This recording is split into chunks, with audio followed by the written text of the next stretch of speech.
Alors, monsieur le ministre, mesdames et messieurs les professeurs, chers amis enseignants, chers amis étudiants, chers amis de l'Institut catholique de Paris, je suis très heureux, en tant que recteur de notre université, d'accueillir ce soir le secrétaire d'État à la mer, Hervé Berville, à l'occasion des 20 ans des Mardis de la mer. Cela fait donc 20 ans que ce cycle de conférences, maintenant très connu et très apprécié, a été inauguré à l'Institut catholique de Paris, qui, même si c'est l'Institut catholique de Paris, a une façade maritime, je tiens à le préciser, puisque vous savez que la Normandie notamment, et puis la Somme, donc ressortent de l'Institut catholique de Paris. Donc depuis le Mont-Saint-Michel jusqu'à la baie de Somme, tout ça, c'est la façade maritime de notre maison. Donc la mer ne nous est pas étrangère, et effectivement, elle a vraiment trouvé toute sa place dans notre maison. Ce cycle de conférences a été créé en 2004 à l'initiative de Christian Buchet, professeur à l'Institut catholique de Paris, et de M. Vallat, et de Eudes Riblier, président de l'Institut français de la mer. Pas tout à fait à l'origine. C'est Francis dès le départ. Et vous... le coupable de tout. Voilà, exactement. Je suis en tout cas très heureux vraiment de vous accueillir tous ce soir.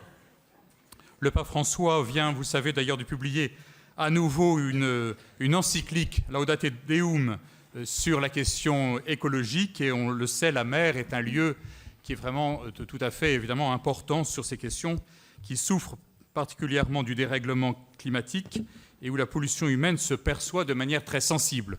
Peut-être pas à l'œil nu pour nous, mais en vérité, quand on connaît un peu la mer, on le voit très bien.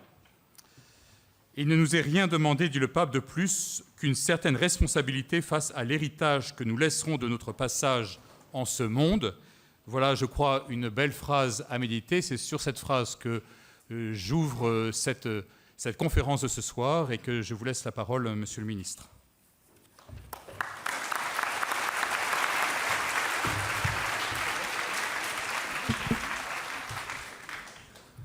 Bonsoir à tous, merci d'être là et très heureux de vous retrouver. Monsieur le ministre, bienvenue également dans cette maison. Vous êtes dans l'Université de sciences humaines, qui est probablement la plus en pointe au niveau de l'histoire maritime, puisqu'il y a nous sommes 8, une équipe de 8. Les étudiants d'histoire Sciences Po, d'histoire géographie peuvent suivre des cours d'histoire maritime jusqu'au doctorat. Et cette année, c'est plus de 400 étudiants donc, qui vont suivre des cours d'histoire maritime. Merci, Monseigneur, d'être là. Merci, Madame la doyenne. Merci pour votre soutien constant.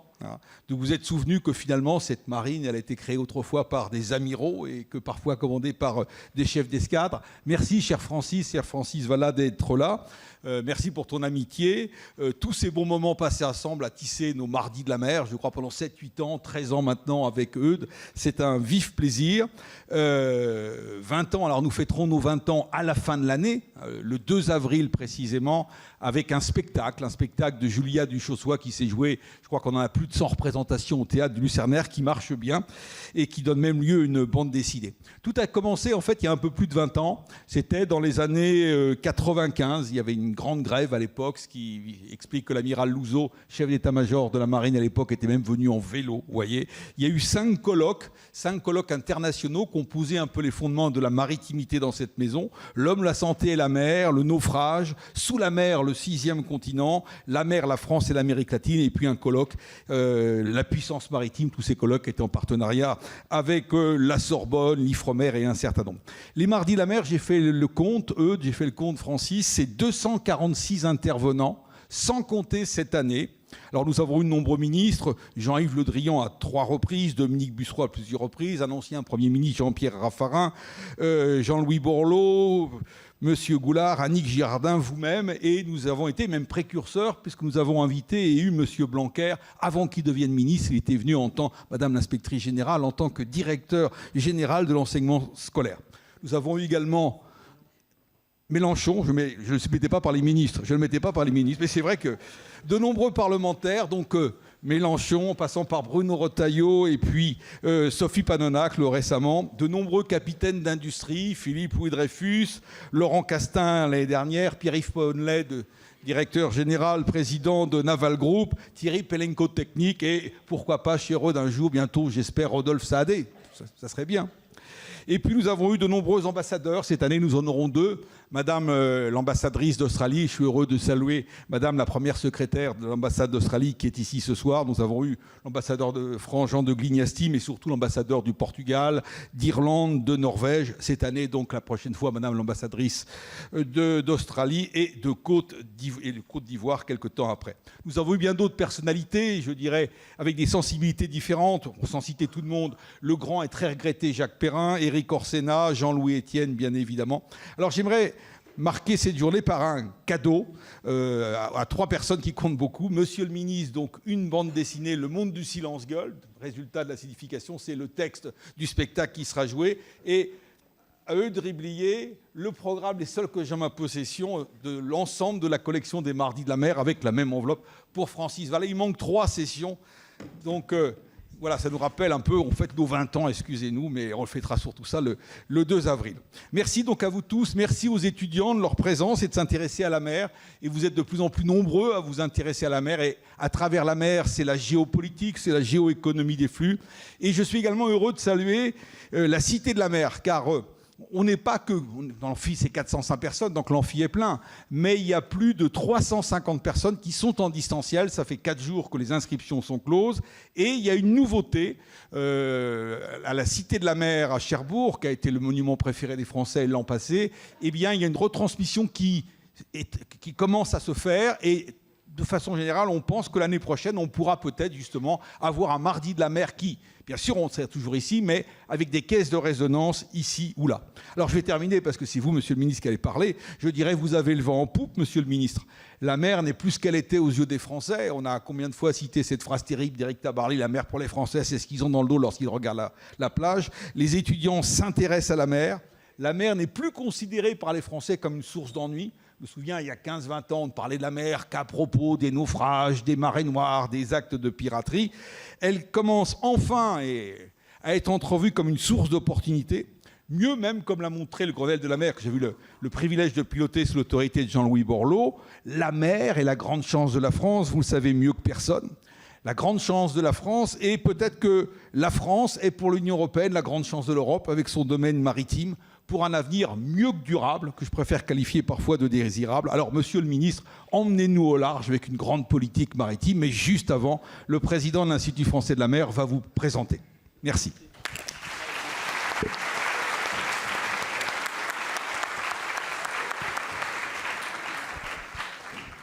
Monsieur le ministre, chers amis de la mer, tout a été dit sur cette histoire des Mardis de la mer, mais je voudrais tout de même, au nom de l'IFM, me féliciter de cette histoire qui dure depuis 20 ans et qui nous a permis non seulement d'entendre, je ne sais pas exactement combien de personnes nous a cité Christian, mais je sais encore moins combien ont écouté.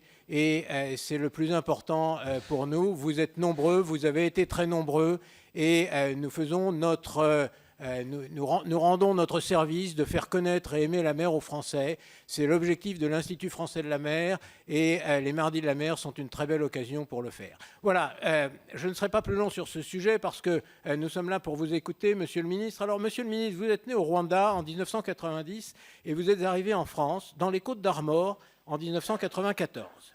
Vous faites vos études à Dinan, à Saint-Brieuc, puis un master d'économie et de finance Sciences Po à Lille et un master d'économie à la London School of Economics.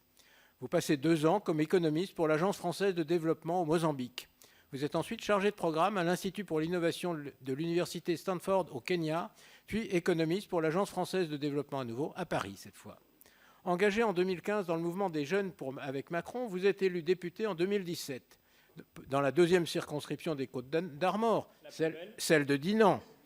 Porte-parole du groupe LREM à l'Assemblée nationale pendant 5 ans, vous êtes membre de la Commission des affaires étrangères, vous êtes auteur du rapport sur la modernisation de la politique partenariat et solidarité internationale, vous êtes rapporteur du projet de loi de programmation relative au développement solidaire et à la lutte contre les inégalités mondiales. Vous n'êtes pas connu dans le monde maritime lorsque vous êtes nommé secrétaire d'État auprès du Premier ministre chargé de la mer le 4 juillet 2022. Certes, au Mozambique, au sein de l'Agence française de développement, vous avez travaillé sur les sujets de la présence de la France dans les îles éparses, sur les enjeux de développement durable, sur ceux de protection des océans. Certes, vous avez votre permis bateau et vous avez effectué votre premier stage de voile à l'âge de 9 ans sur le plan d'eau de 5A. Certes, vous connaissez un peu l'économie maritime comme économiste et comme breton. Mais vous veniez surtout prêt à apprendre, et je reprends vos premières déclarations, avec la volonté de défendre les intérêts des pêcheurs, de répondre aux attentes des Français en matière environnementale, en protégeant l'océan et sa biodiversité, et en voulant avancer dans la transition énergétique, notamment avec le développement des énergies marines renouvelables. Et c'est ainsi que vous allez avoir à traiter de la pêche et de l'environnement marin avec le gazole, les sorties de flotte, post-Brexit, le plan d'accompagnement individuel, les cétacés, le chalutage dans les AMP, les totaux admissibles de capture, les quotas, la pêche illégale dans nos ZEE, d'économie bleue encore avec les EMR, la décarbonation du transport et France Mer 2030, le dumping social, la flotte stratégique, l'innovation, le financement et la recherche. Vous allez avoir à traiter de la stratégie nationale mer et littoral et de la planification des espaces marins. Vous allez aussi avoir eu à vous occuper de formation maritime avec l'ENSEM et les lycées. Vous vous occupez de migrants en Manche comme en Méditerranée. Vous vous occupez de gouvernance internationale de l'océan avec la BBNJ à laquelle vous vous êtes rendu et les grands fonds avec l'AIFM à laquelle vous avez été également présent. Alors merci Monsieur le Ministre d'être là pour nous parler de tous ces sujets et pour tout cet avenir de la mer qui est entre vos mains aujourd'hui. Merci.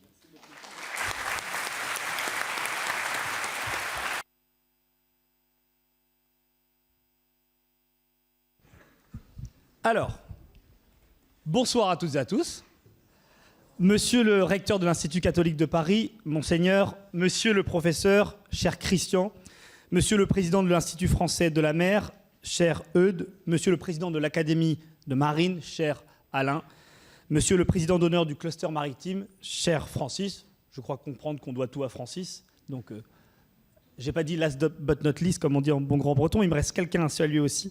Madame la présidente de l'Association des affaires maritimes, chère Marie-Henriette, messieurs les amiraux, mesdames et messieurs, chers élèves, mesdames et messieurs, les étudiants, pardon, les élèves, oui, c'est parce que j'ai passé trop de temps dans ma circonscription à voir surtout des gens qui avaient moins de 11 ans. Et donc, c'est peut-être pour ça.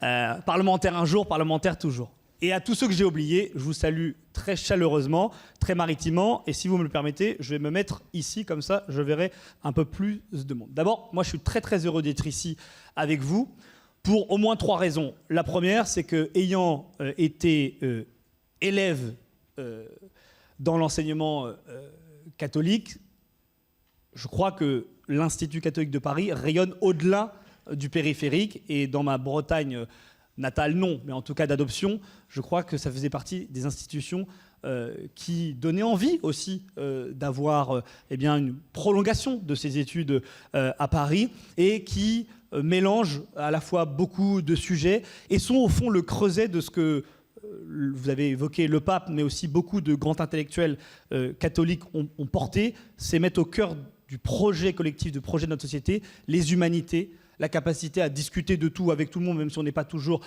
d'accord, et au fond de forger la conscience des élèves, mais aussi des citoyens à travers ces débats. Et je crois le fait que ça soit fait ici, c'est pas un hasard, parce que peut-être plus que d'autres, l'Institut catholique de Paris, à travers aussi les allers-retours de ceux qui travaillent ici, qui, avec la foi aussi, vont travailler à l'étranger, se sont rendus compte de la centralité des enjeux maritimes. Et donc, je crois que ce n'est pas un hasard si les Mardis de la mer, ou en tout cas le fait qu'il y a 20 ans, vous avez lancé cette belle initiative, parce que je crois qu'il y a une conscience particulière aussi de l'importance de la mer et du rôle de la mer, notamment dans nos territoires ultramarins, dans la capacité à répondre aux grands enjeux contemporains. Et donc je voulais aussi, bien évidemment, profiter pour remercier Francis et Christian, que j'ai eu l'occasion de rencontrer assez rapidement à la suite de ma nomination. Vous savez, c'est comme tout le temps, il faut à la fois lire les belles œuvres, les bonnes œuvres, et rencontrer les bonnes personnes au début, parce que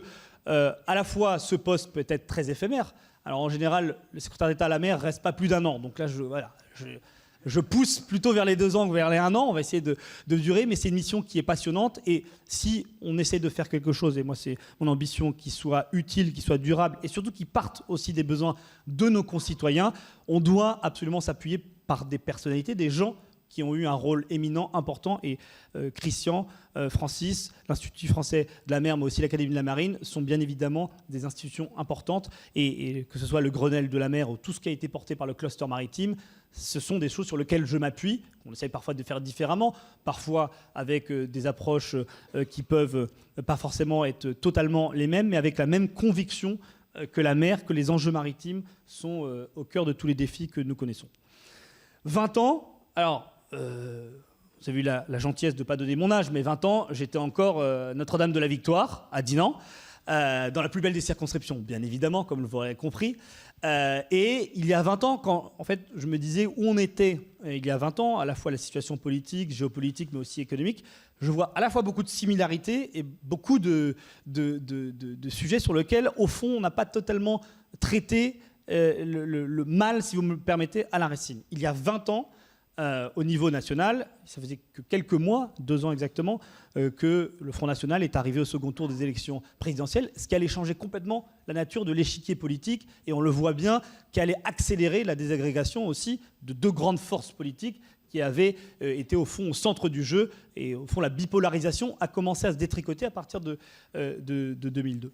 Ensuite, il y a 20 ans, c'était l'invasion par les États-Unis de l'Irak, et au fond, là aussi un grand chambardement au Moyen-Orient, et on voit que ce qui se passe depuis quelques jours, et moi je voulais ici en profiter au nom du gouvernement de redire toute la solidarité de la France envers le peuple israélien, envers Israël, et de dire que, bien évidemment, nous condamnons toutes les attaques terroristes et qu'il n'y a pas de mais après cette condamnation. Il n'y a pas de mais après cette condamnation, ce sont des actes ignobles, inqualifiable, et la France et le gouvernement se tient bien évidemment aux côtés du peuple israélien pour faire face à ce que nous aussi nous avons vécu. Et puis il y a 20 ans, donc c'était ce grand chambardement de la guerre en Irak, c'était également l'entrée de 10 nouveaux pays dans l'espace européen qui là aussi allait complètement changer la nature du projet européen, et on voit bien qu'on a à nouveau ces questions avec un possible élargissement qui arrivera. Et donc c'est fou comme en 20 ans, à la fois, il y a beaucoup de permanence dans ce qui se passe au travers des questions géopolitiques européennes et nationales, mais en même temps, qu'il y a 20 ans, ça paraît un monde. Quand on voit le rôle de la Chine, qui était beaucoup moindre, et maintenant qui est central, quand on voit le poids d'un certain nombre de pays du Moyen-Orient dans la géopolitique internationale, et quand on voit, par contre, à côté, l'aggravation d'un certain nombre de sujets, moi j'y suis très sensible, comme par exemple le fait qu'il y a 20 ans, on pensait, avec les objectifs du développement durable, qu'on allait pouvoir éradiquer la pauvreté d'ici 2030, on voit bien qu'on n'y est pas encore, que le chemin est loin d'être parcouru, et que, au fond, la pauvreté, les inégalités s'accroissent, alors qu'il y a 20 ans, dans une mondialisation au fond qui était vue comme quelque chose d'heureux par nature, et avec un commerce qui s'ouvrait, et le commerce allait entraîner la prospérité, on voit bien qu'il y a le retour de la guerre, et qu'au fond, toutes ces certitudes ont quand même volé en éclats en 20 ans. Et donc, c'est pas pour vous casser le moral, mais c'est pour vous dire que plus que jamais, je crois que la politique, les études que vous faites ici à l'Institut catholique de Paris, la manière dont vous intéressez, vous, en tant qu'auditeur externe à ces grands enjeux, sont fondamentales pour pouvoir réussir les 2 grands enjeux qui sont pour moi les enjeux de notre temps. 1, la lutte contre le changement climatique et l'érosion de la biodiversité. Et 2, le renforcement de la souveraineté économique, gage de notre indépendance, de notre autonomie stratégique, pour ne pas dépendre justement de la volonté de domination par quelques grandes nations. Et au fond, la souveraineté économique, c'est la capacité d'être libre pour les démocraties. Et au cœur de ces 2 grands sujets, la souveraineté économique et la lutte contre le changement climatique, la question de la politique maritime, d'une politique maritime ambitieuse, elle est centrale. Pour au moins 2 raisons. 80% du commerce mondial se fait par voie maritime. Les ports sont des lieux à la fois d'industrialisation, mais sont des lieux où justement se fait ce commerce, se font ces relations commerciales et internationales. Et donc on ne peut pas traiter la question de la souveraineté économique sans traiter la question des ports, sans traiter la question du transport maritime et sans prendre en compte la question de la protection aussi de notre zone économique exclusive et du renforcement de notre souveraineté. Et puis, le deuxième élément que vous connaissez très bien et qui passionne beaucoup de personnes à juste titre, c'est que l'enjeu de, bien évidemment, la lutte contre le changement climatique, eh bien, on l'a souvent mis de côté, on l'a souvent marginalisé. À la COP21, c'est passé tout juste, mais les gens qui étaient au Grenelle le savent très bien. On ne peut pas régler la question du changement climatique et de la biodiversité sans prendre en compte la protection de nos océans, la protection de nos mers. Puisque vous le savez, je ne vais pas le répéter ici, mais on le fait quand même, 70% de la surface de la planète est comprise par de l'océan. Que les océans sont, au fond, l'espace qui capture le plus de carbone et donc qui nous permet d'éviter une accélération encore du changement climatique. Et en ce qui concerne la biodiversité marine, nous savons très bien, notamment dans les grands fonds marins, mais notamment si on parle des mangroves, que ce sont des lieux de biodiversité incroyables et qui ont un impact sur toute, au fond, la chaîne, j'allais dire humaine, la chaîne de nos écosystèmes. Et donc, si on veut protéger la biodiversité, si on veut lutter contre le changement climatique, il faut absolument prendre soin de nos océans. Je crois qu'on n'en avait pas conscience de cette manière-là, notamment au moment de la COP21. Maintenant, tout le monde en fait un sujet à la fois principiel et principal des négociations internationales, des négociations environnementales. Et donc, c'est sur cette base-là qu'en 2022, le président de la République m'a nommé en considérant qu'il fallait absolument mettre la politique maritime au cœur de toutes les politiques. C'est la raison pour laquelle je suis rattaché à la Première ministre, ce qui me donne, alors c'est filmé, mais je l'ai dit plusieurs fois, ce qui donne une efficacité dans l'interministérialité. Je suis un peu barbare quand je dis comme ça, mais ce qui permet notamment vis-à-vis de d'autres ministères d'aller beaucoup plus rapidement, parce qu'étant rattaché à la Première ministre, sauf si elle considère que je dis quelque chose qui n'est pas totalement conforme à ce qu'elle dit, c'est considéré comme la parole de la Première ministre. Ce qui fait que sur les enjeux écologiques, sur les enjeux de souveraineté, sur les enjeux économiques, sur les enjeux aussi de transport, sur les enjeux infrastructures, sur les enjeux de formation qu'on traite avec d'autres ministères, on avance beaucoup plus vite et ça permet une efficacité dans l'action, mais surtout une globalité et une prise en compte de tous les enjeux maritimes dans nos outre-mer et bien évidemment ici dans l'Hexagone. Et donc, moi j'étais ravi de cette mission qui est passionnante et vous l'avez parfaitement, d'ailleurs je vais peut-être reprendre votre papier parce que ça permet notamment pour mon cabinet, pour mes équipes de voir aussi la liste de sujets, et il y en a d'autres, mais vous voyez que, et ça qui est passionnant, c'est qu'on passe d'un sujet de protection de la biodiversité à un sujet au fond, lutte contre la pêche illicite, à un sujet de la Bretagne, c'est une évidence parce que c'est une des plus belles régions de France, donc du monde, à nos enjeux en Polynésie, à des enjeux de protection des grands fonds marins, à des enjeux de décarbonation du transport maritime. Et on le fait au gouvernement, et c'était la demande aussi du président de la République, avec, au fond, 3 priorités. Et au fond, 3 grands piliers. La première, c'est que cette politique maritime, ça doit être une politique de protection de notre zone économique exclusive et de protection aussi de nos ressources halieutiques, j'y reviendrai. Le deuxième pilier de cette action, c'est que la politique maritime, c'est une politique de maritimisation de l'économie et des esprits, parce que c'est ce qui permettra, comme je l'ai dit, de renforcer notre souveraineté et de faire face aux grands enjeux, notamment climatiques. Et le troisième pilier de cette politique maritime que je développe, c'est une politique de coopération. Et on a de la chance parce que au fond, la géopolitique en crise, ou en tout cas dans un contexte multilatéral parfois décrit comme en panne, ou parfois prise en étau entre la Chine et les États-Unis, les enjeux maritimes sont des enjeux sur lesquels on arrive à avancer. Et les négociations océaniques sont une des rares négociations qui avancent. Et donc cette politique de coopération, elle va avoir son aboutissement pour nous avec la tenue par la France en 2025 du sommet des Nations Unies pour les océans à Nice. Oui, je n'ai pas réussi à ce que ce soit en Bretagne, problème de taille pour avoir des chambres pour accueillir toutes les délégations. Mais ce sommet des Nations Unies pour les océans, c'est là où va converger au fond tout l'agenda international européen et français pour les océans. Donc sur le premier sujet, et je vais essayer d'aller assez rapidement parce que l'idée c'est de prendre aussi vos questions. Et moi je suis très heureux, encore une fois, je ne l'ai pas dit en introduction, mais de voir autant d'étudiants ici présents, parce que ça montre à quel point les sujets maritimes sont des sujets d'intérêt, mais aussi très contemporains. Et vous allez voir qu'il y a beaucoup d'emplois potentiels dans ce domaine. Sur la question de la politique de protection. C'est d'abord, et ça, le président l'a assumé très fortement à partir déjà de 2017, c'est de dire que nous avons le second espace maritime au monde. Vous connaissez 11 millions de kilomètres carrés, si je ne m'abuse. Nous avons 18 000 kilomètres carrés de littoral. La France est une nation océanique, c'est un peuple maritime. Nous avons un voisinage dans toutes les mers du monde. Donc nous sommes voisins à la fois de toutes les crises et de tous les pays. du Pacifique en passant par les Caraïbes et bien évidemment par l'océan Indien ou encore l'Atlantique. Et donc, on a un devoir de protéger, parce qu'en face, vous avez des pays qui émergent, qui sont d'ailleurs très puissants et qui ne s'embarrassent pas de considérations en termes de délimitation.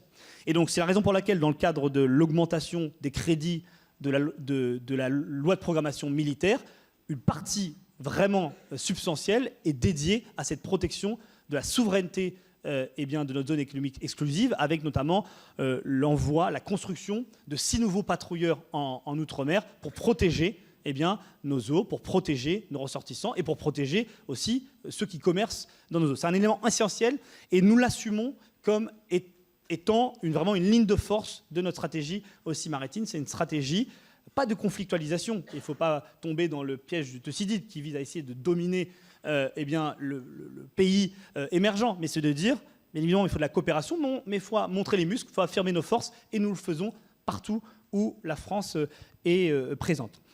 Et donc, c'est aussi une stratégie qui vise à lutter contre la pêche illégale. C'était au fond un espèce d'impensé de la politique maritime, notamment de la politique de pêche. Moi, j'ai été en Guyane il y a de ça 4 mois. En Guyane, alors il y a peu de pêcheurs parce qu'il n'y a pas eu de développement suffisant de la filière, mais il y a surtout une réalité que la pêche illégale, qui vient du Brésil et qui vient du Suriname, à la fois énerve à juste titre les Guyanais, mais surtout est une menace pour la biodiversité. Juste un chiffre.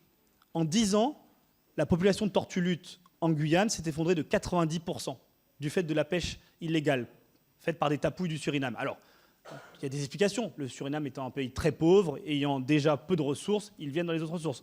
Mais rendez bien compte qu'en termes de souveraineté économique et en termes aussi de protection de la biodiversité, c'est juste inconcevable de laisser ça. Donc, on a mené une action forte de lutte contre la pêche illégale vis-à-vis du Brésil, vis-à-vis du Suriname. On doit faire monter ce niveau aussi avec des coopérations entre les marines nationales des pays avec lesquels on est voisins et avec la nôtre. Et donc, c'est le sens de ce que Sébastien Lecornu porte. Il peut y avoir des agents de pays tiers qui viennent sur nos navires pour faire du contrôle, et donc il y a une vraie coopération. Il faut absolument que l'Union européenne se saisisse de ce sujet, et donc on ne se retrouve pas dans une situation parfois un peu ubuesque où il y a des navires d'un certain nombre de pays, notamment émergents en développement, qui viennent piller les eaux françaises, et en même temps on verse de l'aide au développement pour fabriquer des flottilles dans ces pays-là. Donc le pêcheur de l'océan Indien, le pêcheur des Caraïbes, à juste titre, il me dit, monsieur le ministre, vous n'êtes pas très cohérent. Et donc il faut que l'Union européenne prenne des sanctions vis-à-vis de ces pays-là, en considérant que l'effondrement d'un certain nombre de ressources dans nos eaux n'est juste pas acceptable. Et puis, en termes de protection de notre ZEO, mais aussi de protection de la ressource halieutique, c'est bien évidemment tout ce que l'on doit porter sur l'enjeu des aires marines protégées, et donc de faire en sorte que dans un certain nombre de territoires, en ayant une approche, et nous l'assumons, et c'est ce qui était porté dans le cadre de BBNJ aussi, au cas par cas, parce que la réalité du parc national des Calanques, ce n'est pas exactement la même que celle de la baie de Saint-Brieuc, qui est encore moins la même que celle du large de la Guyane, et donc c'est d'avoir un renforcement de cette protection avec une ambition de 10% de zones de protection fortes, et de faire en sorte, là où c'est nécessaire, là où les habitats marins sont en train de se dégrader, d'arriver à exclure un certain nombre d'activités. C'est essentiel. Avant, on avait souvent une approche, pardon d'être un peu technique, mais par le stock de poissons, il faut aussi avoir une approche de protection de l'habitat. Il faut protéger la maison et pas simplement les poissons. Et c'est ça qu'on doit arriver à faire au cours des prochains mois, des prochaines semaines, dans le cadre de la planification. Et donc, aussi, protéger nos ressources halieutiques, c'est d'avoir aussi un modèle de pêche qui soit beaucoup moins dépendant du carburant, parce que toutes les grandes crises de la pêche sont des crises du carburant. Donc moi, ce que je porte, c'est de dire qu'il faut arrêter d'avoir cette dépendance aussi fortement à quelque chose qu'on ne produit pas sur notre sol. Et donc, il faut des modèles de pêche qui permettent d'aller dans cette transition énergétique. C'est la raison pour laquelle j'ai annoncé le mois dernier un plan de 450 millions d'euros pour la transition énergétique des navires de pêche, en ayant une attention très particulière sur la pêche côtière, parce que cette pêche côtière, cette pêche artisanale, c'est celle qui consomme moins de carburant, c'est celle qui est le plus proche. Et donc, c'est celle-là qu'on doit aussi développer, parce qu'on importe 80% du poisson au niveau français et au niveau européen. Donc je crois que le sens de l'histoire, c'est plutôt de réduire ces importations plutôt que réduire notre souveraineté alimentaire. Donc, vous voyez, protection de notre ZEE avec des moyens renforcés des armées, de la coopération au niveau européen, protection de nos ressources halieutiques parce que c'est un enjeu de souveraineté alimentaire, c'est un enjeu aussi de développement économique. On voit bien que tous nos ports, de la magnifique Bretagne en passant par la Corse, en allant jusqu'au Boulonnais, c'est ce qui structure aussi nos territoires. Un emploi en mer, ça équivaut à 4 emplois, enfin ça entraîne 4 emplois à terre. Et donc on a un enjeu aussi de préserver une flotte adaptée aux enjeux, mais une flotte qui nous permette d'avoir cette souveraineté alimentaire. On voit bien avec la guerre en Ukraine que l'enjeu de la souveraineté alimentaire, elle est essentielle pour ne pas être sous la coupe d'un certain nombre de pays. Donc ça, c'était la partie protection de nos ressources et notre ZEE. Le deuxième pilier de cette stratégie, c'est bien évidemment la maritimation des esprits, des économies. Alors, pour la maritimisation des esprits, là, vous êtes l'exemple que on ne m'a pas attendu pour le faire, vous l'avez fait parfaitement et il faut continuer. Moi, je suis très heureux d'être ici. Et donc, ça veut dire aussi de montrer à quel point les enjeux maritimes sont des enjeux contemporains, territoriaux et aussi des enjeux globaux et donc il faut s'y atteler. Donc, je sais qu'il y aura beaucoup d'entre vous qui viendront ici faire des conférences dans les prochaines années ou peut-être remplacer Christian quand il aura décidé de prendre sa retraite méritée. Il ira en vélo, du coup, si tu comprends. Retraite, vélo. Et donc, c'est une stratégie au fond, de prendre conscience que le secteur maritime est clé. Et souvent, le secteur maritime, et Francis a créé le cluster maritime avec ses petits camarades, parce que justement, c'était un secteur qui était un peu désarticulé, qui n'était pas suffisamment soudé. Et je vous donne un exemple, une illustration. Dans le plan France 2030 du président de la République, il n'y avait pas, et ce n'est pas la faute du président de la République, il a par nature raison, le président de la République, mais c'est la manière dont on s'est organisé. C'est qu'il y avait un objectif sur la voiture zéro émission, sur le train zéro émission, mais il n'y avait pas d'objectif navire zéro émission. Donc, quand moi j'ai découvert ça, on s'est vu avec Francis et puis aussi avec Frédéric Moncani de Saint-Aignan, en considérant que ce n'était pas normal. Mais parce qu'il y avait... C'est vrai que si vous voulez décarboner, j'aime pas trop ce terme, mais en gros réduire la dépendance d'une voiture aux énergies fossiles ou un avion, c'est un peu plus simple. Vous faites 1 ou 2 prototypes, il y a 2 constructeurs Boeing, Airbus, vous les vendez à 100 compagnies, c'est bon, vous rentrez dans vos frais. Allez faire la même chose avec les navires, entre les différents segments de flotte de pêche, entre le transport maritime, entre le transport de croisière, le transport passager, le nautisme, vous voyez, vous avez quasiment chaque nouveau navire, c'est quasiment un projet unique en soi. Et donc, le passage à l'échelle, l'accélération de la décarbonation pour le transport maritime et pour le secteur maritime, c'est beaucoup plus compliqué. Et donc, c'est pour ça qu'ils ont créé ce cluster maritime qui visait à mettre tout le monde ensemble. Et donc, moi, mon rôle, c'est vraiment de renforcer ce qui a été porté. Et avec le plan France Mer 2030, c'est d'avoir une ambition très forte sur le navire zéro émission. Et donc, que ce soit sur la pêche, le transport maritime ou encore le nautisme, d'accélérer la décarbonation de la construction à la déconstruction des navires. C'est une ambition qui est très très forte, mais on doit la tenir. Et on doit le faire parce qu'au fond, d'arriver à avoir, on l'a vu avec Canopée, je ne sais pas si vous avez vu à Bordeaux, qui est ce navire à propulsion vélique, c'est-à-dire c'est le vent, qui va porter la fusée Ariane d'ici jusqu'en Guyane. Il y a des choses qui existent, mais il faut arriver à la fois les mettre en valeur et les accélérer. Et on le fait parce que on a de la chance, moi j'ai la chance d'être là, et vous aussi de vivre cette époque. Ça arrive une fois tous les 100 ans qu'il y ait une révolution de telle nature dans une industrie de cette telle nature, de cette telle ampleur.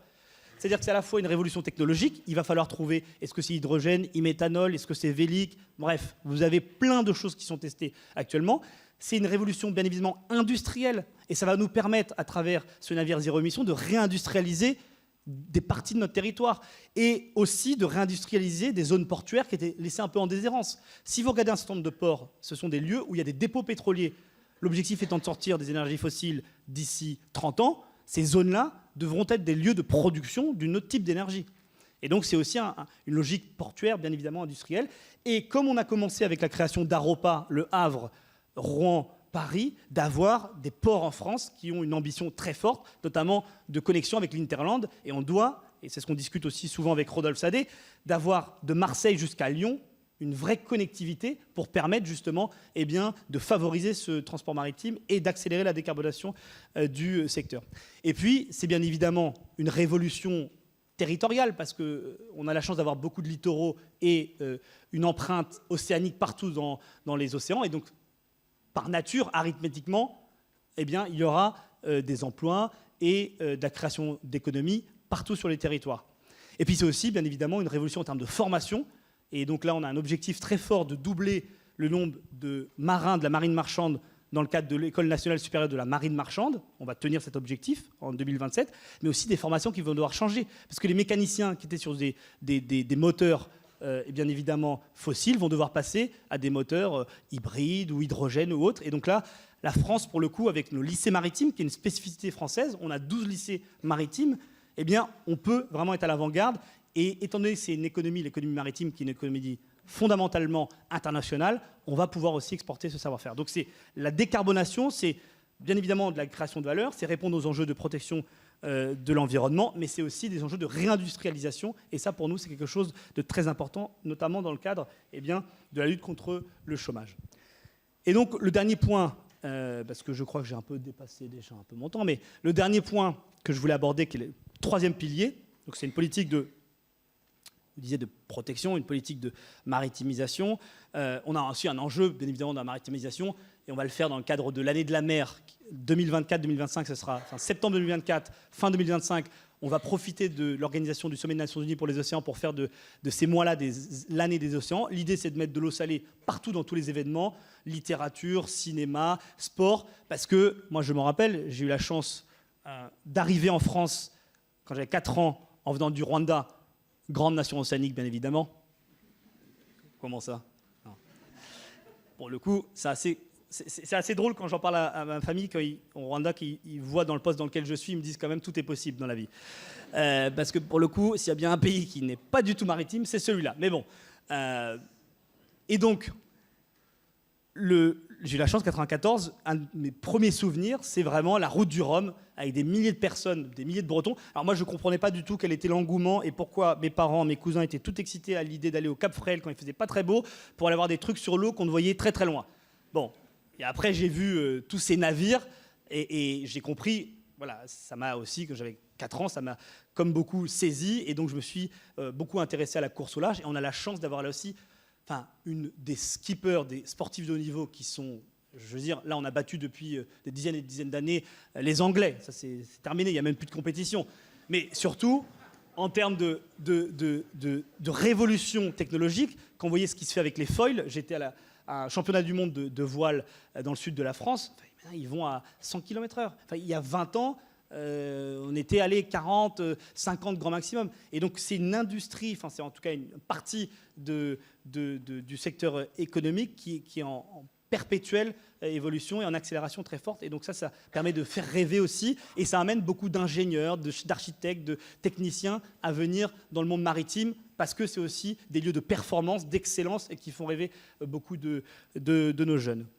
Et donc le dernier point, et je terminerai par là, parce que c'est un élément, au fond, qui est aussi constitutif ou illustratif de ce que le président de la République a souhaité faire. Et il m'a donné aussi cette mission-là, parce que j'étais à la Commission Affaires étrangères et parce que ces sujets-là m'intéressaient particulièrement. C'est que l'enjeu de la politique maritime comme une politique de coopération. Et donc, il y a 3 sujets sur lesquels on a vraiment travaillé dès le début, ça a été une priorité. D'abord, c'est une politique de coopération par le droit et pas par la domination. Par le droit. Et donc, c'est pour ça que le président m'a demandé de relancer le traité BBNJ, Biodiversity Beyond National Jurisdiction, donc la biodiversité au-delà des juridictions nationales. C'est cet espace, la haute mer, qui couvre 45% de la surface de la planète. Et c'est un traité qui était enlisé depuis 15 ans, passez-moi l'expression, dans les fonds océaniques des discussions, dans les fonds des discussions onisiennes. Et donc le président, qui a toujours un bon sens politique, a vu que si on voulait être crédible dans ce qu'on faisait sur aussi la politique environnementale, on ne pouvait pas écarter, ou en tout cas pas avancer sur cette question de la biodiversité dans la haute mer. Et donc, à partir de juillet 2022, je me suis rendu, j'étais le seul ministre, juste après le 15 août, à être à New York. Il faisait une chaleur comme en Bretagne, il faisait une chaleur bretonne. Et donc, au début, je me suis dit, il y a les gens qui étaient à New York qui se sont dit, oulala, lui, il vient juste d'être nommé depuis 2 mois, il veut venir faire du tourisme à New York, donc qu'est-ce qu'il vient faire? Bon, j'ai fait attention de, bien évidemment, pas rester le week-end. Donc je suis arrivé le mercredi, je suis reparti, il me semble, le vendredi matin, parce qu'on était là pour travailler. Et en fait, avec la présence ministérielle, ça a permis à redonner aussi, pas que la mienne, parce qu'il y a l'Union européenne aussi qui est venue, mais de redonner un élan politique à cette discussion. Parce que quand vous êtes des diplomates, quand ça fait 15 ans que vous négociez, vous ne savez même plus pourquoi vous n'êtes plus d'accord. Et donc vous avez oublié un peu quelle est la ligne d'horizon, quel est le but recherché. Et donc on a, avec une coalition d'autres ministres, relancé ce processus avec 3 objectifs. 1, faire en sorte que ce soit un traité qui soit universel et juridiquement contraignant, et c'est le cas. Et donc, dans le contexte géopolitique actuel et multilatéral actuel, vous ne trouverez pas d'accord qui a été signé par la Chine, les États-Unis, tous les pays émergents, et qui est universel et juridiquement contraignant. Et donc cet accord, il a 3 avancées. 1, c'est qu'aucun pays tout seul ne peut bloquer un certain nombre de choses comme la création d'aires marines protégées en haute mer. C'est-à-dire qu'on a réussi à faire en sorte que ce soit la règle de la majorité et non pas du consensus, ce qui fait que quand on voudra créer des aires marines protégées en haute mer, il n'y aura pas un pays qui pourra dire non, moi j'en veux pas, et donc du coup rendre inefficace ce traité sur la haute mer. 2, c'est qu'on a rendu obligatoire des études d'impact environnemental pour chaque nouvelle activité en haute mer. Ça, c'est quelque chose qu'on faisait, nous, dans nos aires marines protégées, qu'on fait dans d'autres territoires aussi européens, mais qui n'existaient pas dans la haute mer. Et donc ça permet vraiment de protéger la biodiversité et d'avoir une action qui est efficace. Et puis, 3e élément, c'est que, et moi j'y suis très attentif, et c'est sur ça qu'on a dû avancer fortement, c'est qu'il y a des mécanismes de solidarité, de partage au fond, de financement ou de création de richesses qui pourraient être issus de la découverte. Par exemple, en haute mer, on va découvrir une espèce qui permet de guérir telle ou telle maladie. Eh bien, ce n'est pas le premier arrivé, premier servi, ce n'est pas le plus riche qui, du coup, a son laboratoire, qui s'accapare toutes les richesses créées après. C'est qu'il y a un partage, un partage des bénéfices issus de toute exploitation pas minière, mais exploitation de cette biodiversité. Ça, c'est important parce que pour les pays en développement, et pour les pays émergents, ils disaient nous, très bien, on veut bien signer un traité, mais en fait, on n'aura pas du tout la capacité de faire de la recherche, et donc on n'en tirera rien. Et donc cette solidarité, elle est importante, c'est ce qui permet d'aboutir. Donc ce traité, il y a 2 semaines, j'étais à New York avec Catherine Colonna. La France a été un des premiers à le signer. On est 81 pays à l'avoir signé. Il nous faut 60 pays pour le ratifier et pour qu'il entre en vigueur. Et l'objectif, c'est qu'au sommet des Nations Unies, il soit ratifié. C'est largement faisable vu le rythme à laquelle on le fait. Et c'est surtout, c'était inimaginable il y a de ça 2 ans. Et ça tient en grande partie du fait du volontarisme politique de la France, du président Emmanuel Macron et de l'Union européenne qui ont vraiment remis sur la table ces discussions. Le 2e grand sujet, j'irai assez rapidement là-dessus, de coopération, c'est la lutte contre la pollution plastique. Ça, c'est un élément qui est majeur, parce qu'on voit bien qu'avec, au fond, l'accélération, la multiplication aussi des zones de débarque et l'augmentation du commerce international, il y a des pertes de conteneurs. Donc vous avez les pollutions à microbilles, les pollutions plastiques, les pollutions chimiques. Et donc on doit avoir une action très forte sur la lutte contre ces pollutions de toute nature, mais aussi, bien évidemment, sur le fait de réduire la production de plastique à terre. Et donc, vous l'avez mis ici, je crois, la mer, c'est l'avenir de la terre. Le problème de la pollution en mer, si je peux paraphraser ça, c'est la production à terre. 80% de ce qui se trouve en mer est en fait issu de la terre. Donc on a un vrai enjeu dans les négociations au Kenya. Je me rendrai au Kenya à la fin de l'année dans le cadre de cette discussion internationale. C'est de faire en sorte de réduire dans un certain nombre de pays la production de plastique à terre pour éviter d'avoir des océans de plastique partout sur nos eaux.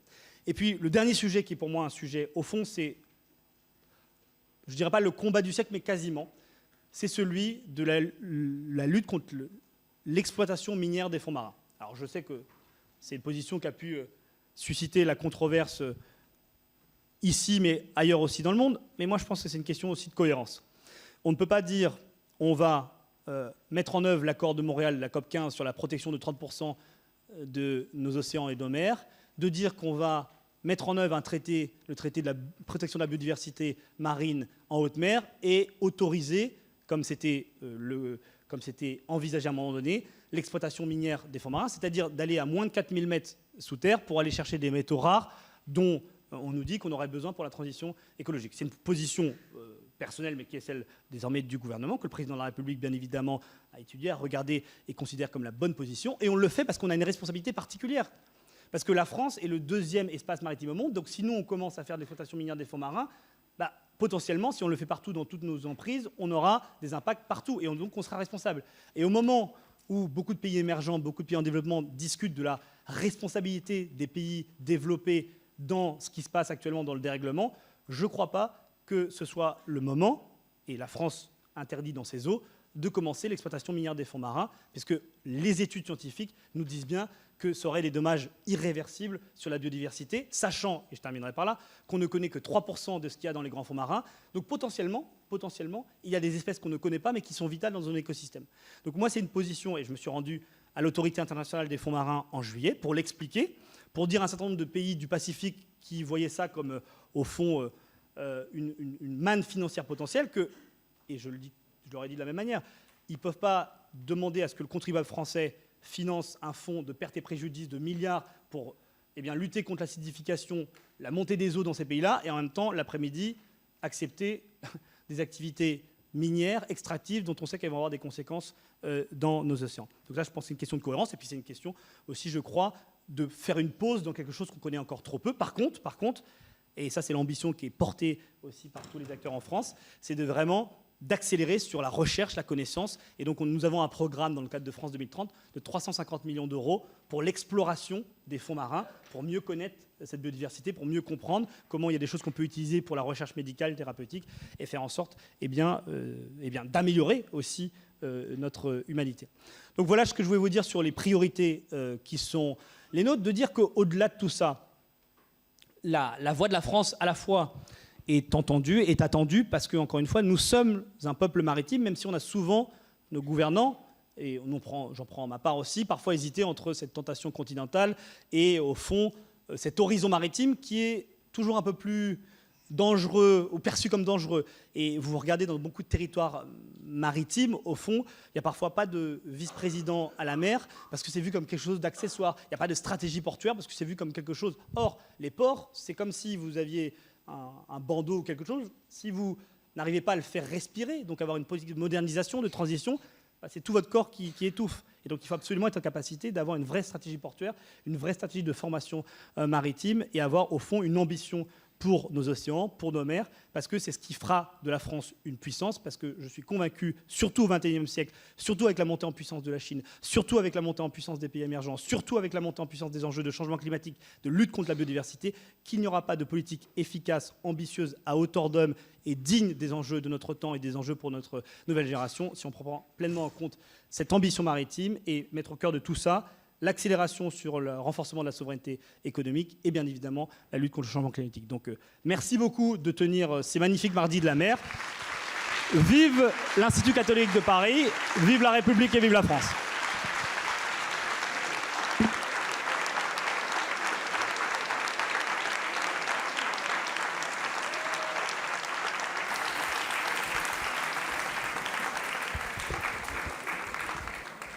Merci beaucoup, Monsieur le Ministre, pour cette vaste présentation, pour cette ambition qui nous amène au large. Bravo aussi pour cet accord BBNJ, ce nouveau droit de la mer qui effectivement est quelque chose qui a été porté par la France. Je vois l'application, je vois au premier rang le commissaire général Jean-Louis Fillon, je vois à quel point l'IFM s'est battu pour effectivement les choses. Je crois que c'est une avancée, c'est quelque chose qui manquait au niveau international.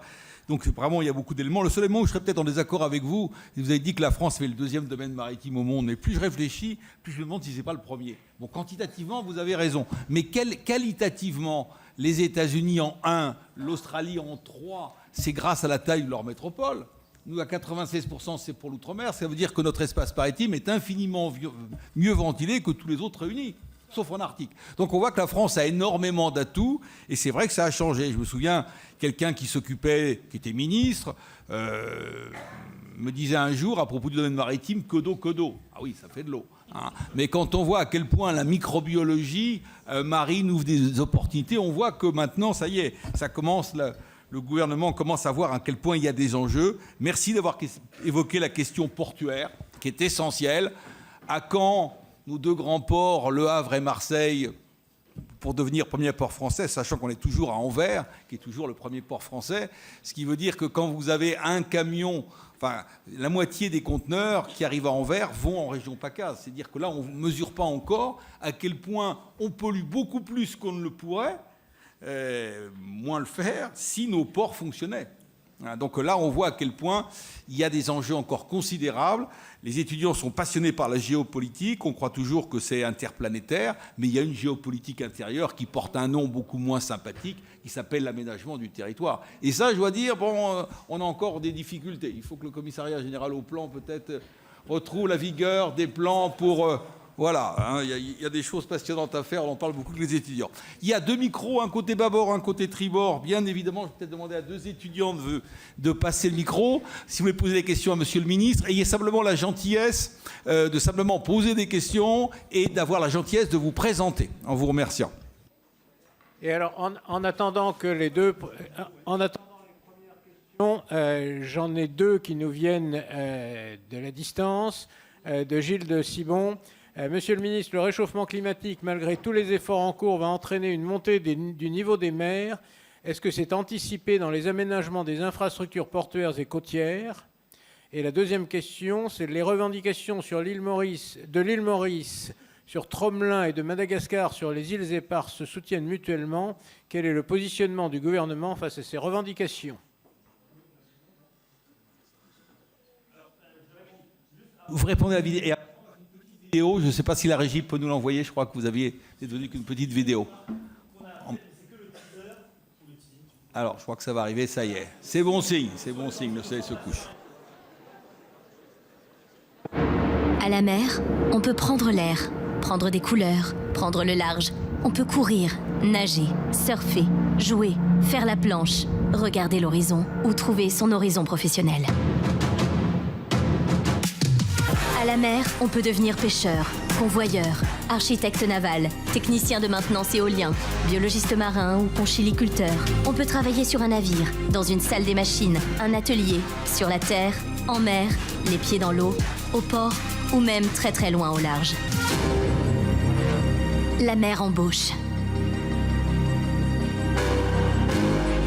Ouvrez-vous de nouveaux horizons sur métiers.mer.gouv.fr.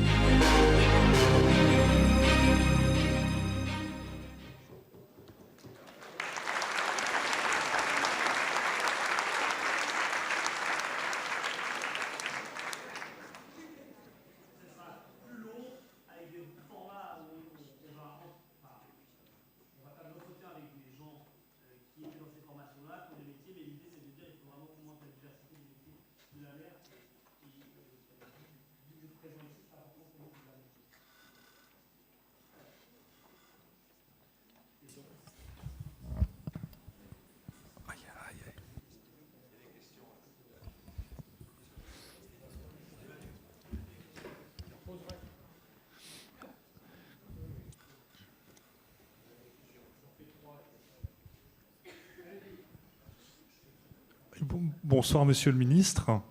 Tout d'abord, je voulais vous remercier pour votre présentation. Je m'appelle Grégoire Maringui, je suis étudiant en 3e et dernière année de licence Histoire-Géographie et en Histoire maritime. Et donc vous avez parlé des problèmes de biodiversité qui sont présents dans les aires marines protégées. Et je désire savoir si le traité de la juridiction nationale, dans un contexte où l'extraction du sable pèse très lourd dans l'économie maritime, elle représente un enjeu économique et environnemental majeur, a prévu une réglementation de l'exploitation du sable pour justement lutter contre la surexploitation du sable qui entraîne une désertion et une détérioration du littoral de certains pays méditerranéens, notamment le Maroc.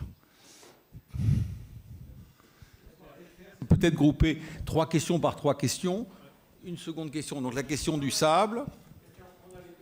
D'accord. Nous avons les 2 questions qui ont été posées. D'une part sur Tromelin et les îles éparses avec Maurice et Madagascar, et puis sur l'anticipation de la montée des eaux sur les infrastructures. Oui, alors sur la première question sur l'anticipation de la montée des eaux, vous m'entendez bien ? Oui. C'est l'enjeu aussi de ce qu'on est en train de faire, de la planification. Vous savez, là, on a mis à consultation, d'ailleurs, c'est ouvert à tout le monde, la stratégie nationale mer et littoral, qui est issue d'ailleurs des excellents travaux du Grenelle de la mer. Et donc, cette stratégie nationale mer et littoral, nous allons la valider au comité interministériel de la mer, pardon pour la comitologie, mais bon, ça fait partie du jeu, d'ici novembre. Et ensuite, nous aurons une phase de 1 an sur la planification en mer, partout sur les littoraux, qui sera d'ailleurs chapeauté par la Commission nationale du débat public, parce que je ne l'ai pas trop évoqué tout à l'heure, parce que j'imagine que j'aurai des questions sur le sujet, pour tenir aussi l'objectif de souveraineté énergétique, mais qui est derrière ça, c'est un objectif de souveraineté économique. Et donc, pour tenir 3 choses, le renforcement d'un certain nombre de protections dans nos eaux, la mise en œuvre des 40 gigawatts d'éolien en mer sur nos façades maritimes et la conciliation des usages entre, on l'évoquait tout à l'heure, sur des centres d'extraction et prendre en compte pour nos territoires, bien évidemment, les impacts déjà du changement climatique. Et donc sur la question de la montée des eaux, c'est un sujet qui demande beaucoup de financement. Ça demande du coup d'avoir peut-être des questions de fiscalité qui sont un peu différentes de ce qu'on a maintenant, parce qu'en fait ce sont des milliards d'euros qu'il va falloir mettre sur la table. Il y a l'enjeu aussi dans un certain nombre de territoires, moins chez nous, mais dans des pays en développement, même si je n'aime pas ce terme, mais des pays du Sud, la question du déplacement de population, parce qu'il y a des endroits où en fait c'est tellement rapide, c'est tellement soudain et c'est tellement d'une ampleur conséquente qu'on ne voit pas comment pouvoir réagir. Donc la montée des eaux, et il y aura au sommet des Nations Unies pour les océans une partie pour dédier aux villes littorales, où justement on va, 1, partager les expériences, 2, voir comment on peut mettre des mécanismes internationaux de solidarité pour réagir face à la montée des eaux, et 3, trouver les meilleures solutions techniques qui évitent de bétonner, parce que c'est ça l'enjeu, il ne faut pas être dans une bétonisation de notre espace littoral pour faire face à ces conséquences. Donc on est encore un peu au début de quelles sont les bonnes solutions, mais en tout cas on y travaille notamment dans le cadre du sommet des Nations Unies pour les océans. En ce qui concerne Tromelin et les îles d'Éparses, on entend les revendications, mais la France est très claire, le président de la République a eu l'occasion de le dire quand il s'y est rendu, ça appartient, c'est de la souveraineté française, et quand je disais tout à l'heure la protection de la souveraineté française, ça veut dire aussi mettre un pied de temps en temps dans ces territoires. On a des enjeux de protection de la biodiversité dans ces territoires-là, et nous revendiquons pleinement le fait que c'est un territoire français, et nous allons continuer bien évidemment à le défendre. Et en ce qui concerne la question d'extraction du sable, alors quand ça relève des zones économiques exclusives, ça c'est pas traité par l'accord BBNJ, mais bien évidemment quand il s'agit d'exploitation, d'extraction de sable dans la haute mer, ça rentre sous le coup de l'évaluation systématique, automatique de l'impact de ces activités et du coup d'autoriser ou pas ce type d'activité. Vous avez parfaitement raison, parce que j'avais lu un article très intéressant, je ne sais plus dans quel journal, sur l'extraction de sable et l'accélération dont cette économie a connu. Et donc on a un enjeu, là aussi, c'est comme la pollution en mer, ça vient de la terre, on a un enjeu sur la demande. Parce que l'extraction, elle n'est que le produit d'une demande, et notamment dans la construction. Il faut qu'on arrive à des méthodes de construction un peu différentes et qui soient beaucoup moins gourmandes en sable. Tout petit point, monsieur, en complément, ministre, en complément de ce qui vient d'être dit, il y a un problème avec le sable, c'est concernant les études d'impact. Aucun préfet ne va délivrer les autorisations sans qu'il y ait une étude d'impact environnemental, mais il n'y a pas encore d'impact érosion. Et on sait par les travaux notamment qui ont été menés que dans certains cas, si la chorontologie, enfin là je parle devant l'ancien directeur du DRASP, si la chorontologie n'a pas été préalablement étudiée, il peut y avoir le clapage qui a été pris dans la mer peut reprendre des matériaux sur le littoral. C'est-à-dire que ça pourrait éventuellement, en fonction de l'endroit où c'est opéré, amplifier l'érosion marine. Alors, est-ce qu'à moyen terme, on ne peut pas imaginer qu'en plus de l'impact environnemental, il puisse y avoir des études d'érosion? C'est cet élément.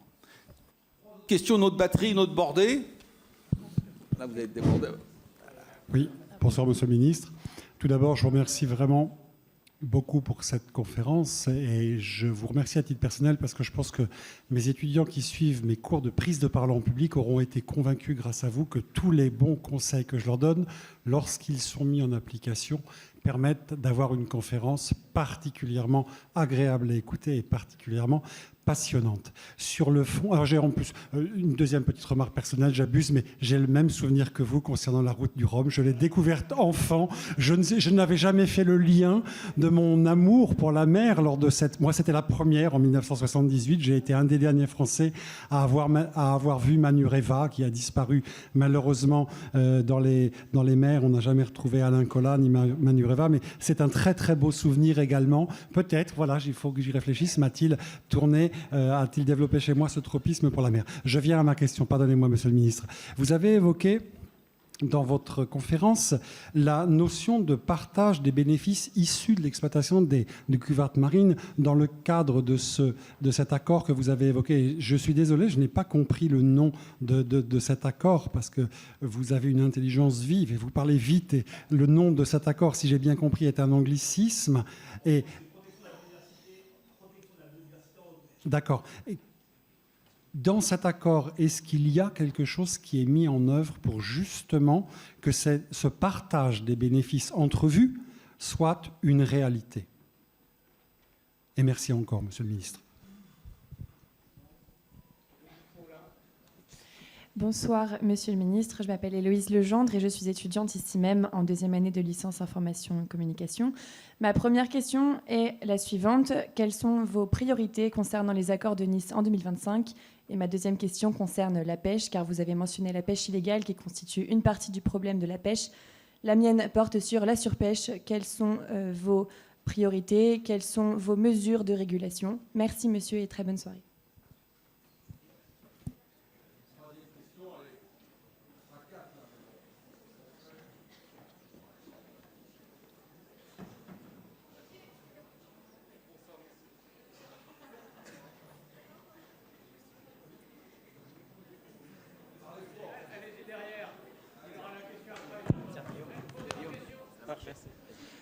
Désolé pour ce contretemps.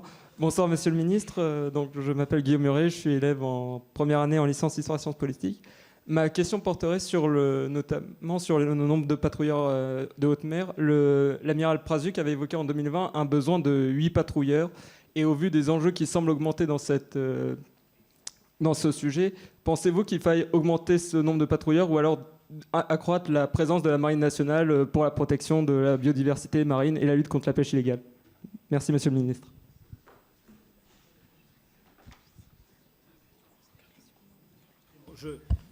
Suivez bien, vous avez des questions précises. Nickel. Alors, sur la première question, sur en anglais, c'est biodiversité beyond national juridiction. Donc, la biodiversité au-delà des juridictions nationales.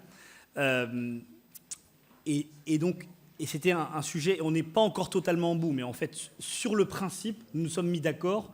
Je vous passe tous les détails techniques des annexes et autres sur, au fond, à la fois un espèce de forfait, c'est-à-dire que quand on découvre quelque chose, il y a une somme qui est donnée, qui est transférée aux pays en développement. Il faut trouver encore le véhicule financier. Est-ce que c'est un fonds? Est-ce que c'est quelque chose qui est logé auprès d'un organisme des Nations Unies?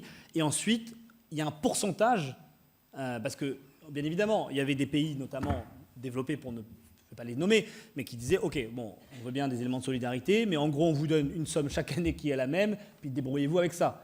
Bon, la position de la France, avec d'autres aussi d'ailleurs, c'est de dire, bah non, parce que si demain, vous découvrez une molécule qui peut vous guérir de tout type de cancer, bon, ça va potentiellement rapporter des milliards pour le bénéfice de l'humanité. Donc forcément, il vaut mieux que ce soit un pourcentage plutôt que simplement un forfait.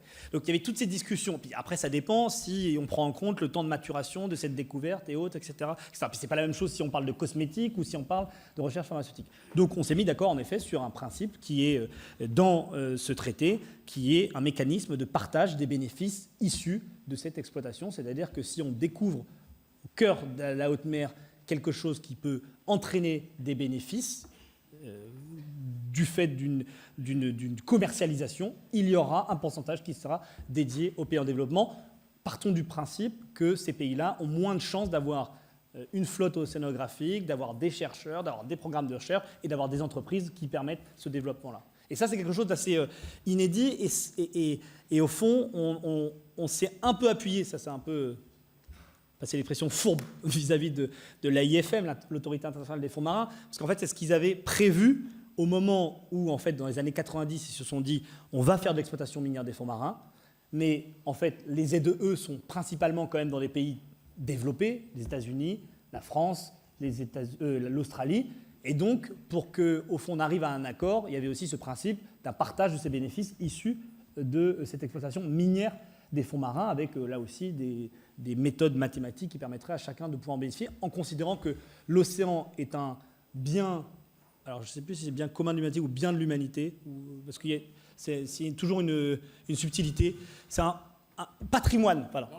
Ouais, AIFN, patrimoine de l'humanité, donc ça n'appartient à personne, et donc personne ne peut interdire l'exploitation minière de fonds marins. Moi je trouve que c'est un argument fallacieux, mais du coup les bénéfices doivent être partagés. Voilà. En ce qui concerne la question des accords de Nice et de la pêche, et ensuite la pêche illégale. Sur les accords de Nice, on a diplomatiquement 5 priorités. On voulait à la fois des priorités qui soient, bien évidemment, qui fassent l'objet de négociations, mais des choses qui parlent à nos concitoyens, parce que l'objectif de ces grands raouts-là, c'est quand même que dans ma circonscription, on se dise, ben voilà, on sait pourquoi la France et l'Union européenne se battent.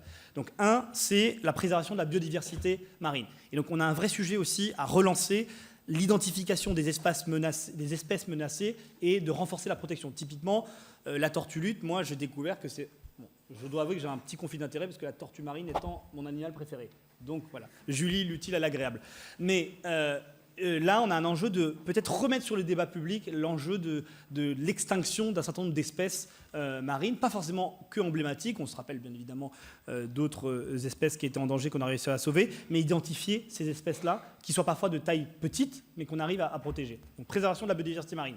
Deuxième priorité, la protection des grands fonds marins. Et donc, on n'aboutira pas à ce que, bien évidemment, on arrive à ce que 100% des pays soient sur la position de la France d'une interdiction. Mais l'ambition, c'est d'avoir un nombre de pays en faveur d'un moratoire, d'une pause de précaution ou d'une interdiction qui grandisse. Il y a un an, on était 4 pays. Désormais, on est 28 pays. Donc, tout espoir est permis. Et l'objectif, c'est d'arriver à ce qu'on prenne le temps de la recherche, de la connaissance et de la science. Troisième objectif, c'est lutter contre la pollution plastique, c'est l'accord international sur la pollution plastique, et puis c'est aussi tous les enjeux de, au fond, identification des conteneurs, c'est être en capacité de mieux les tracer, mieux les suivre, pour qu'il y ait un principe très simple de celui qui pollue, il paye, même en haute mer, même dans le commerce international. Et ensuite, il y a quatrième priorité, la lutte contre la pêche illégale, qui était, comme je l'ai dit, c'était quelque chose qui était peu un sujet. Et maintenant, on a réussi, grâce pour le coup à la France, à le mettre à l'agenda du G7, du G20, donc le G7 au Japon a mis la lutte contre la pêche illégale. Le président de la République m'a demandé à ce qu'on fasse une réunion de tous les ministres du G7 l'année prochaine, enfin fin d'année l'année prochaine, mais le temps file et donc à mon avis, bon, faut pas lui dire, mais ça va un tout petit peu glisser, d'avoir un enjeu sur la lutte contre la pêche illégale et de coopération, comme je l'ai dit tout à l'heure. Et le dernier point, c'est la décarbonation du transport maritime avec une contribution financière du secteur maritime, donc des grands transporteurs, pour arriver à réduire les émissions du transport maritime, qui sont une grande partie du commerce, qui ont vu leurs émissions augmenter et pas réduire. Et donc l'ambition, c'est d'arriver à ce que le transport maritime émette moins, parce que c'est une part non négligeable des émissions de gaz à effet de serre. Et donc sur la pêche illégale, pour terminer sur votre question, en fait, en France et en Europe, on a déjà la pêche, enfin surtout en Europe, parce qu'on a la pêche, c'est une politique commune des pêches. Donc en fait, chaque année, on a ce qu'on appelle des totaux admissibles de capture et des quotas, c'est-à-dire que chaque année, après un avis scientifique délivré par le CIEM, je vous passe l'acronyme, donc ce sont des scientifiques qui disent le lieu jaune, le bar, la dorade, l'anguille, vous avez droit d'en capturer que tant, que tant, que tant. Et ensuite, il y a des contrôles. C'est-à-dire que nous, on a un plan de contrôle, la France, qu'on doit donner à l'Union européenne, de dire on va contrôler tant de pourcentage de la flotte française qui va en océan Indien, mais aussi au large de la Bretagne, au large de la Corse. Et donc, en fait, on a une pêche qui est très contrôlée, qui a permis d'ailleurs à ce qu'un certain nombre de stocks se reconstituent. On est encore loin, mais l'IFREMER, c'est pas moi qui le dis, l'IFREMER, notre institut qui s'occupe de ça, a dévoilé cette année dernière qu'on avait 12% de stocks en bon état il y a 15 ans. Maintenant, on est à plus de 60%, 57, pardon, j'exagère un peu, 57% qui sont en bon état. Mais il y a toute une partie des stocks qu'il faut continuer à reconstituer. Et donc, en fait, chaque année, on détermine ce qu'on a le droit de pêcher ou pas, quel endroit, on ferme parfois des zones, on en ouvre d'autres, etc. Donc, c'est très contrôlé. Ce qu'il faut qu'on arrive à faire, sur la question des TAC et quotas notamment, je crois que c'est de donner de la visibilité aux pêcheurs. Parce que la problématique, c'est la pêche, c'est le seul secteur où les ministres européens, c'est assez lunaire, hein.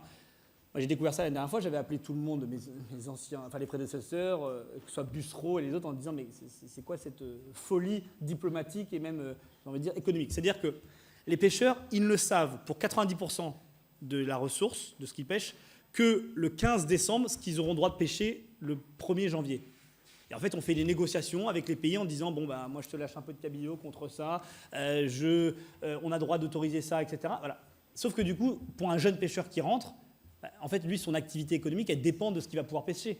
De quand on lui dit le 15 décembre, bon, mon ami, tu auras droit à 0 de lieu jaune, bah, lui, il est obligé de licencier au moment des fêtes de Noël 3 ou 4 marins parce que c'est interdit. Donc, ce qu'on doit faire, c'est donner de la visibilité et c'est d'éviter d'avoir des moments où on dit vous avez le droit de pêcher 20%, moins 40, plus 30, moins 10, ce qui rend impossible une viabilité économique des entreprises et une prévisibilité, et donc de dire sur 3 ans, on va limiter, vous avez droit à ça, mais ce sera un gage de stabilité pour vous et vous pourrez faire des investissements, notamment dans des navires qui consomment moins. Donc c'est ça qu'on veut arriver à faire. Et c'est aussi, et je terminerai par là, j'étais un peu long, se concentrer aussi, certes, encore sur les stocks, mais surtout sur l'habitat. Je vous donne un exemple sur les coquilles Saint-Jacques chez moi, que je connais très bien, qui sont délicieuses. La saison est ouverte, il faut aller en acheter. Elles sont de bonne qualité. Les bretonnes et les normandes. C'est qu'on s'intéressait beaucoup à la coquille en elle-même. Maintenant, il faut s'intéresser aux merles et en gros à l'habitat marin. Et souvent, la dégradation de l'habitat marin, elle n'est pas liée aux pêcheurs. Elle n'est pas que liée aux pêcheurs, elle est liée aux pollutions, à l'assainissement de mauvaise qualité. Pourquoi chaque année on a des huîtres et de l'ostréiculture qui est polluée? Parce que vous avez dans un étang, vous avez dans une zone, à Arcachon ou dans la baie de Quiberon, des eaux sales qui se déversent et la qualité des huîtres elle est de mauvaise qualité. Donc on a un enjeu sur toutes les autres causes anthropiques qui aboutissent à la dégradation de la biodiversité et des habitats. Et donc c'est pour ça que la planification, avec ces zones de protection forte, ça va vous permettre de jouer pas simplement sur la pêche, mais sur les autres aspects qui entament la bonne santé des écosystèmes. J'essaierai d'être plus rapide pour les autres. Merci. Une nouvelle batterie, une nouvelle bordée. Vous avez le micro. On va peut-être prendre des questions aussi de nos internautes. Est-ce qu'on m'entend? Bonjour, je m'appelle Yanis Adoumidouche. Je n'ai pas la chance d'être étudiant à l'ICP, mais je suis passionné par la mer. Ma question, en fait, c'est aujourd'hui, les enjeux, on va dire, décoloniaux sont traversants sur toutes les grandes questions, dont la mer. Décoloniaux, ou en tout cas les rapports nord-sud sont traversants à toutes les questions, dont la mer.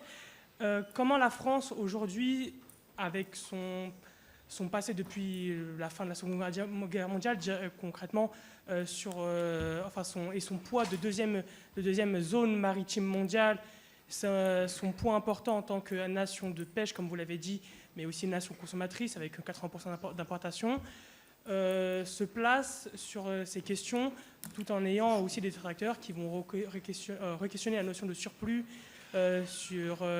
qui vont questionner la question des accords maritimes avec les pays du Sud. Comment la France essaye de jouer et comment en fait vous essayez-vous de placer vos politiques et vos enjeux politiques tout en ayant un regard sur les actions françaises du passé et les actions françaises du futur pour avoir un échange avec ces pays les plus sereins et les plus amiables possibles. Et une autre question. Bonsoir Monsieur le Ministre, je me présente, je m'appelle Gauthier Delavenne, je suis en histoire sciences politiques, en première année de licence à la Cato. Et donc ma question porte sur le fait du rachat des ports français de plus en plus présents en Europe et en France notamment par les entreprises d'État chinoises, notamment le port du Havre, de Marseille, de Nantes, qui sont rachetés tous, ça me semble, à une hauteur de 25%. Quelle est votre réaction vraiment vis-à-vis de votre gouvernement par rapport à ces politiques chinoises d'expansion en Europe? Je vous remercie.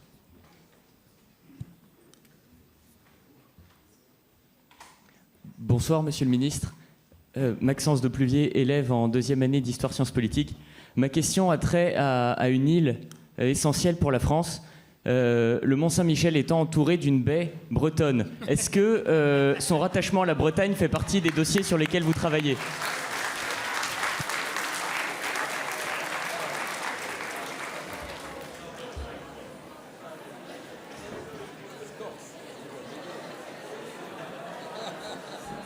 J'ai commencé par la dernière. Comme ça, j'ai coupé court à toutes les rumeurs et un peu vous décevoir en tant que breton. Et vraiment, vous l'avez abordé tout à l'heure, j'ai failli dire le Mont-Saint-Michel, je vous rassure. D'ailleurs, c'est un vrai sujet de discussion avec la Première ministre. Tant que la Première ministre est Première ministre et que moi, je ne suis que secrétaire d'État à la mer, le Mont-Saint-Michel restera normand. Voilà, je crois que c'est quelque chose... mais l'essentiel, c'est que le Mont-Saint-Michel est français. Et le rayonnement de, je crois, la culture catholique aussi de notre pays. Et c'est juste un joyau patrimonial, culturel, mais aussi intellectuel, j'en suis convaincu. Donc il est français avant tout, et on se reparlera dans quelques années. Ok. Sur la question que vous m'avez posée sur la présence de la Chine, la deuxième question. Alors, 25%, je vais vérifier, mais vous avez des informations que je n'ai pas. Alors, j'ai commencé à me questionner sur votre provenance, sur pour qui vous travaillez.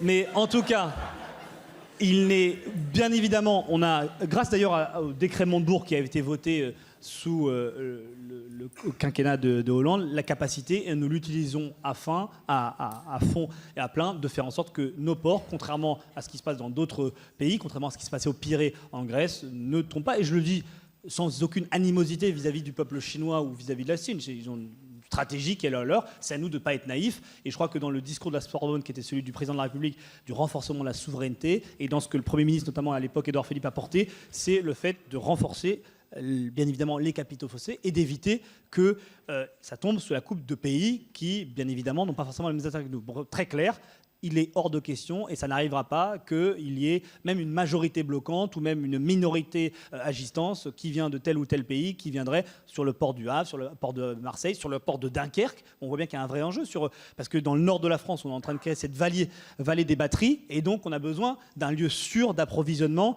des batteries, des métaux aussi, et au fond de capacité à engager la transition énergétique. Donc je vais être très simple, très clair. Non, il n'y aura pas de prise de pouvoir ou autre par tel ou tel pays.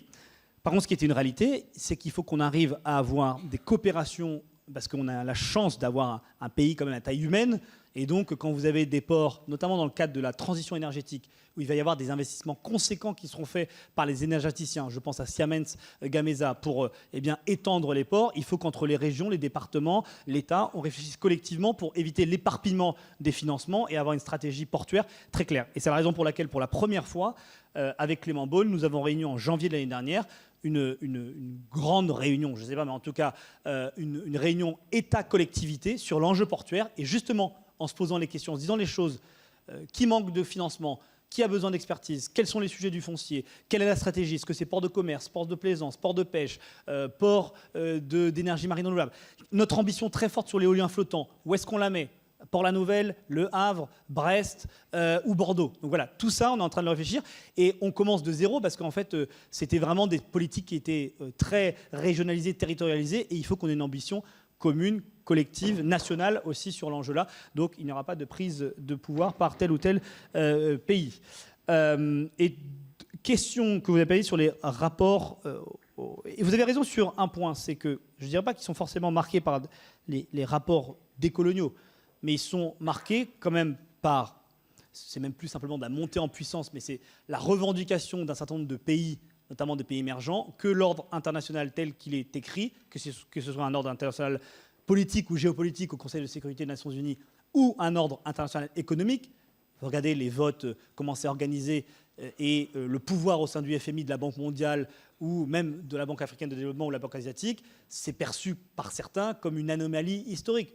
Moi, je défends la place et le rôle de la France au FMI, à la Banque mondiale et au Conseil de sécurité des Nations Unies, et la France gardera son siège, mais je peux entendre les revendications d'un certain nombre de territoires qui se disent on représente quasiment 45% de l'économie, on représente une grande partie de la population, et donc on doit avoir une voix plus importante. Et donc il y a quand même des redéfinitions à avoir dans l'ordonnancement, dans l'agencement de ces institutions-là.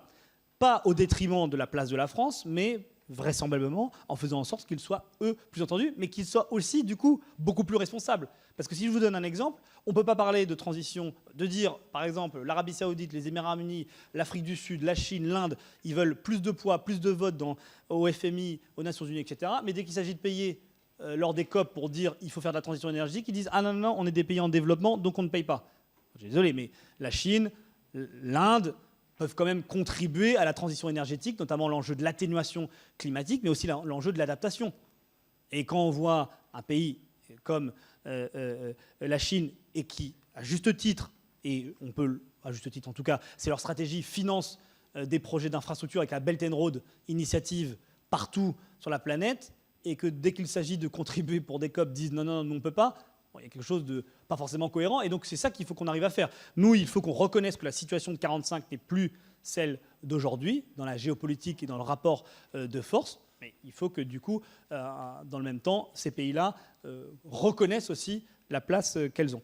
Et donc dans l'enjeu de ce que vous évoquez entre Nord et Sud, alors maintenant on utilise le terme de Global South, que je trouve encore, je dirais pas pire que pays en développement, mais qui est encore plus essentialisant.